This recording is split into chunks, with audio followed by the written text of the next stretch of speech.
Hello, welcome and welcome back to my channel. This is Selfishly Colette. My name is Colette and I always tell people I am a reader. So this video is going to be a little bit different because I discovered an author this year that I want to talk about. Call me Christopher Columbus. I know she's been out for a while. I just found her. So I just want to talk about her, show my appreciation for her art and her craft and the stories that she tells. So if you're interested to find out who it is, go ahead and stick around.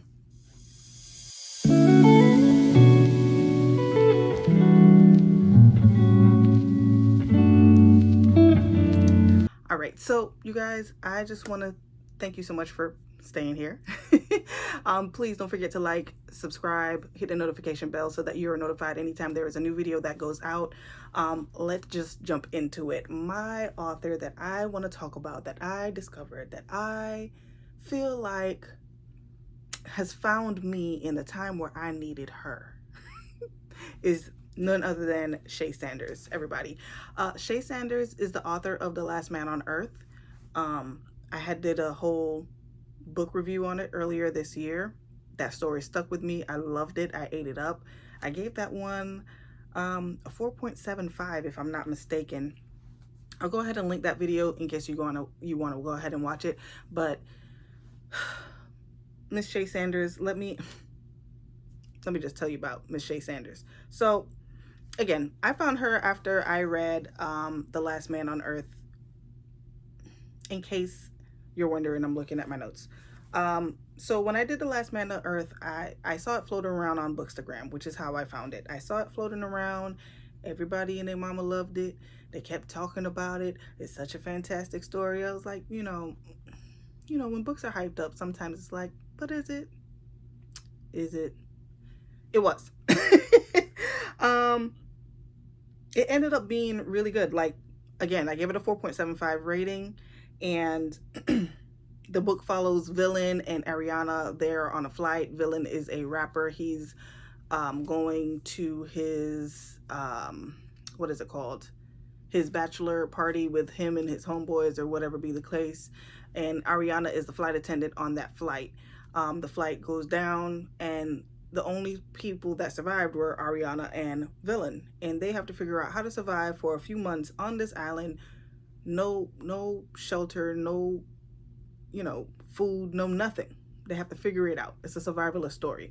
And I personally think the reason why it stood out so much to me was that I have never experienced a survivalist story with Black people. So for me, that was great. It was fantastic. I didn't know that was something that I needed. And I just felt like her storytelling was so well thought out. I felt like it was very much realistic. What do you do when you're in that situation? How do you survive? How do you cope? And the only person you're stuck with are on this remote island with is the person that you have to get along with, because the two of you have to work together to build something to last, to at least last as long as it takes for someone to find you. And you kind of come into this what's the word I'm looking for? You kind of come into this, I guess, life of how it is now that you're on this island and you're stuck with this other person, and this is your new normal, right? Your day-to-day, how you guys interact. And then you're found, and it's been months. And is it a trauma bond? Is it real love? Then having to go back to your quote-unquote real life, whoever you might have been in a relationship with, your family members, having to deal with them as well, having to deal with the scrutiny of media, because again, Villain was a rapper, so the media has things to say. And it was a really good story. I completely loved it. I felt like she gave me something that I watch regularly, but not with us. And that's sad to say, but that's what it was. And I love the fact that I was able to get that story with Villain and Ariana and see how they navigated that whole survival story. So then that made me go look into Shae Sanders, because I was like, girl, you might have did something. You did something, and I appreciated it, right? So when I looked into her, Shae Sanders, she said she grew up reading Jackie Collins books. I'm looking again at my notes, you guys. That's why I'm looking down. And because of that, those are the books that she ate up, and that's what made her want to be an author. And so she writes now her romance stories with us in it. And I love that she has that. Like, for me, I personally didn't read Jackie Collins. I don't know who Jackie Collins is. I'm sorry, girl. I don't know Jackie Collins. But my mother had a bunch of, she said, Shae Sanders said, those were books that honestly she shouldn't have been reading as a teenager, as a child. And I felt the same way. My mother had a whole host of Danielle Steele books. Danielle Steele was not for children. But I used to eat those books up. I used to go in there, read them books, put them right back in a perfect spot so my mama didn't see. Yeah, I used to read those. I read Gone with the Wind. There was a follow-up book that she got to Gone with the Wind that I read. I understand that sentiment of reading books and having these authors that I guess showed you what you thought life was going to be, but they and captured everything that you needed. They put you in a different world. They gave you the joy of reading. And I love that for her, that was the author for her, and now she's writing these stories because her story's track, girl. So the second book I then found by her, because I love The Last Man so much, was Call Me Mrs. Taylor. Call Me Mrs. Taylor. Call Me Mrs. Taylor was a dark romance. Yeah, it's a dark romance. I'm not a fan of dark romances. That's not my cup of tea. I'm not gonna yuck anyone's yum. Do what you do. Just not my genre. But I was intrigued by the synopsis of the book, so I decided to read it. This follows Rhea. Rhea is her name, and Ace. The girl crazy. Okay. I just want you to know. Insane in the membrane. Okay? Rhea. She decided that she found this guy that she liked, and she put herself in his orbit so that he would notice her and see her, and they are going to be happy together. Okay? A lot of manipulation, a lot of toxicity, a lot of mind games. I ate it up. 4.75. Ate it up. I thoroughly enjoyed it. But it also made me think, like, for people that do go into relationships trying to weasel their way in, knowing for a fact they're not this person, but they're not this person for that person, but they want that person, so they make themselves this person. Does that make sense? It makes me think, is that how it really works? The things that she did, because Shae put you in the mindset of Rhea and why she thought the way she thought and why she did the things she did. For instance, I don't want to give away too much. For instance, she was in the book, Rhea was saying that Ace had a long day. So she was like, oh, I'm going to make him a dinner and give him some head, because men need to feel like they're important when really they're not the only ones that have long days. And I just felt like, what? And then it was the way she was going after his family and how she tied it in to kind of isolate him from his family so that he would choose. It was a whole process, okay?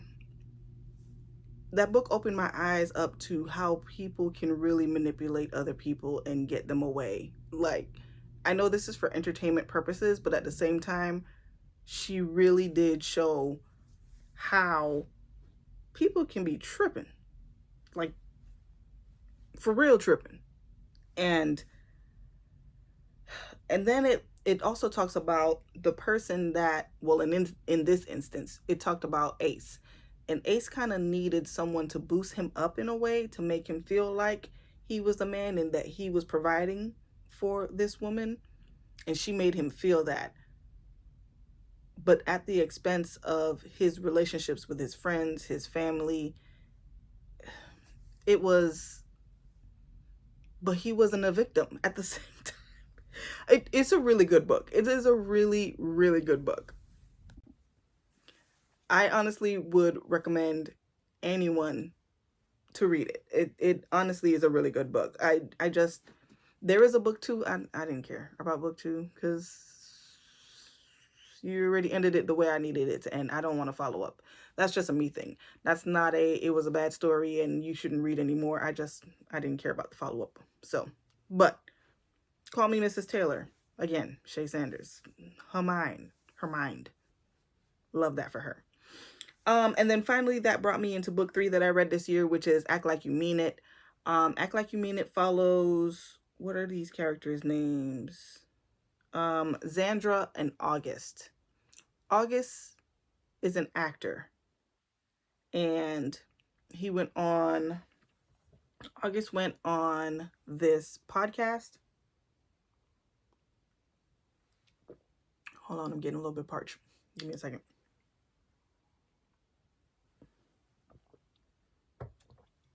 Okay. August went on this podcast, did an interview, and the guy was questioning him about who he dates. And apparently he dates a lot of white women. I don't have no problems with that. Interracial dating, that's not an issue for me. To each his own. Do what you do. That's just my humble opinion.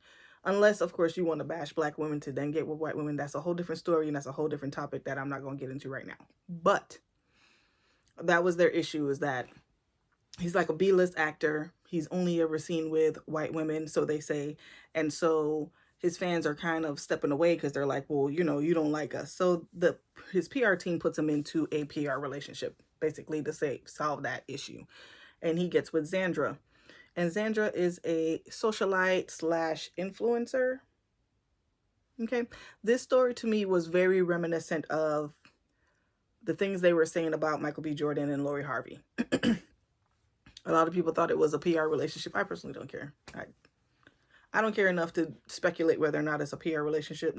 That's none of my business. I don't care. But he got with Xandra, and they are doing their fake relationship. And he has never had that before, whereas she has. She's been in a PR relationship. And I'm not a fan of fake dating tropes. That's not my ministry. However, this story I loved.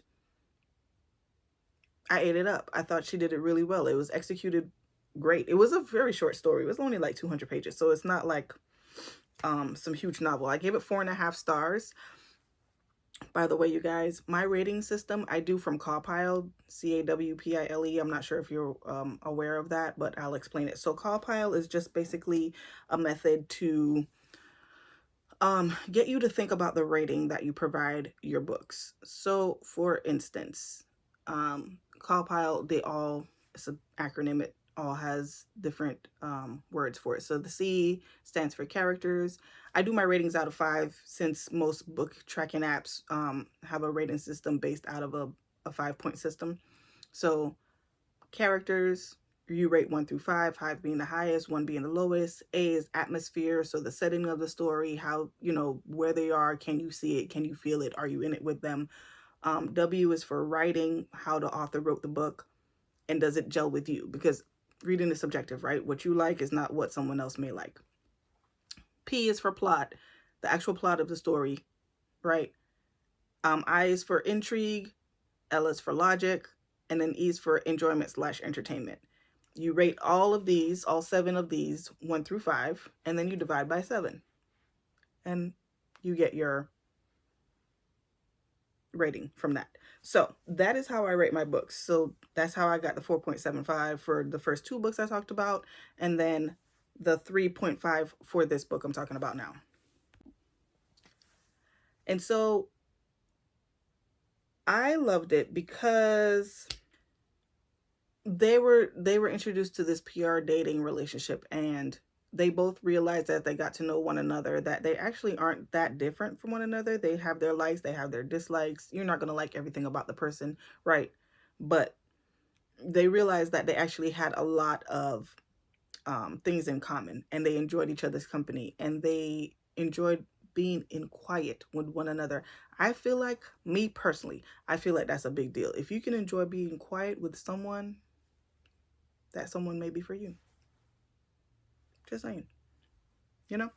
Um, and so after they do it, because it was only for like a 3-month contract, they had to figure out whether or not they wanted to proceed with the contract or actually date in real life, and it goes from there. But I enjoyed it. I thought it was super cute, super quick, and it got to the point because, again, it was a short story. It was less than 200 pages. I ate it up. I thought it was fantastic. And so because of that, I had to come on here and talk about Shae Sanders, because I felt like Shae has been an author that I've been sleeping on. She's been writing for years. I just discovered her this year. What do you mean she's been around? How have I not known these stories existed? I love her writing. I love her writing. I love her writing. She's actually an author that will be attending Black Romance Book Festival. It's the Black Romance Book Festival, in case you are not aware, is a Black Romance Book Festival. A festival for Black authors that write about Black love stories, Black romance stories, and they go have these festivals. You get to listen to some panel. You can go to panels in there, which is just certain things that they had. Like last year when I went, that was the very first Black Romance Book Festival that they had. They had panels for writing about trauma in romance and how to not make it seem like people are trauma bonding, but actually building love while working through things. And they had Danielle Allen speaking, Ray Lease. I literally went for Ray Lease because Ray Lease is my dog, my homie, my friend, right? One of my favorite authors. Danielle Allen, I never thought, tell you something. Danielle Allen, the way she speaks, I want to speak like that when I grow up. I could listen to her read a phone book. My God, today. So yeah, Black Romance Book Festival, Shae Sanders will be there. And I just felt like this was someone that deserved an appreciation video, post, shout out, whatever you want to call it, because she's good, beyond good, if you ask me. I love that she writes these different stories that I personally don't think I would have ever tried to read outside of her. And can we get into that real quick? Can we go back to having a synopsis of a book? Because I feel like a lot of people are telling you about the tropes in a book as opposed to the actual backstory. Tell me what the book is about without spoiling it for me. That's just me. So I just wanted to let you guys know, Shae Sanders, on my author appreciation for this year. I actually put some of her books on my list that I've read that I actually want to add to my shelves, because I want to own some of these as trophy books, especially The Last Man on Earth. I really, that was the first story I read from her. I really enjoyed it. That book stuck with me. I reread it multiple times already. I really enjoy her work. So if you're looking for something different, she writes different. It's different. She writes just about anything and everything, and I love that for her. So again, you guys, this is my newfound love for Miss Shae Sanders. I'm definitely going to be reading more books from her. I'm so glad that I found her books. I love that. So yeah, for me, Shae Sanders, she does it. Drop down below if you have any authors that you have like that. Let's talk about how some authors just have it like that. And if you're going to drop the authors that you recommend, give me a starting point. What book do you feel like I should start with that author? But also, let me know if you read any of her books, because I need to talk about her books with someone. Which is another reason why I'm making this video. So again, you guys, I appreciate you guys so much for watching. Again, please don't forget to like, subscribe, hit the notification bell so that you can be notified whenever I release a new video. And I will see you guys in the next video. Have a great night. Bye, y'all.